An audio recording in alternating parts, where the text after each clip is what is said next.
It's a cheat code. God does not change.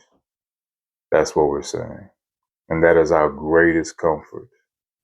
In a world where everything shifts, fades, and disappoints, God stands steady. Hebrews reminds us that it is impossible for him to lie.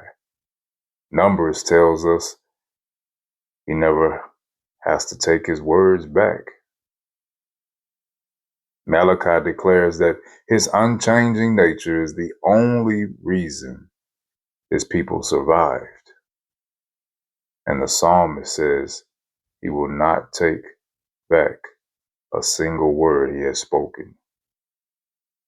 That's a hallelujah. Hallel.